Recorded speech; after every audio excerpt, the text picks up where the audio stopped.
പഴയ കാലം ഓർക്കുമായിരുന്നു. എന്തോരം പ്രേമമായിരുന്നു എന്നറിയാം എനിക്ക്. ഇഷ്ടം പോലെയായിരുന്നു. ഒരു ഗിരിജ, സരള, കുസുമം, പിന്നെ ഒരു മുസ്ലിം പെണ്ണുണ്ടായിരുന്നു, ഒരു ഫാത്തിമ, ഒരു ക്രിസ്ത്യൻ പെണ്ണുണ്ടായിരുന്നു.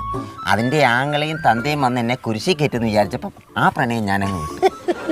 ഇപ്പോഴുണ്ടല്ലോ ഒറ്റ ഓർമ്മ എന്നെ തിരിഞ്ഞു നോക്കുന്നില്ല. അത് പ്രായമായിട്ട് നമുക്ക് രണ്ടുപേർക്കും പ്രായമായില്ലേ? നമുക്ക് രണ്ടുപേർക്കും പ്രായമായി. ആയി. എൻ്റെ കാര്യം പിന്നെ കമലാസന, എനിക്ക് ചെറുപ്പത്തിലേ മോനോലി കണ്ണും കൈയും കാണിച്ച് എന്നെ അങ്ങ് വീഴ്ത്തി. ആ വീഴ്ചയിൽ നിന്ന് വരെ ഒന്നും എഴുന്നേക്കാൻ പറ്റിയിട്ടില്ല. മണ്ടത്തരം അതൊക്കെ. മോഹനവല്ലി അങ്ങനെ ഒരു ലൈൻ വീണെങ്കിൽ ആ ലൈൻ അവിടെ നിർത്തിക്കൊണ്ട് നമ്മൾ വേറെ എണ്ണത്തിലേക്ക് ലൈൻ വലിക്കണം. ആന്ന് ഞാൻ പണ്ട് പ്രേമലൈൻ എഴുതിക്കൊണ്ടിരുന്ന എങ്ങനെയാണെന്നറിയോ? ഒരു 10-20 പേപ്പറിങ് എടുക്കും, എന്നിട്ട് കാർബൺ പേപ്പറില്ലേ സ്കൂളിൽ നിന്ന് ഞാൻ അടിച്ചു മാറ്റും. അത് വെച്ചിട്ടായിരുന്നു ഞാൻ എഴുതിക്കൊണ്ടിരുന്നത്. ഈ പേരിന്റെ സ്ഥലം മാത്രം ഗ്യാപ്പ് ഇടും. എന്നിട്ട് നമ്മൾ കൊടുക്കേണ്ട ആളെ ഏതാ? രമണി. അവിടെ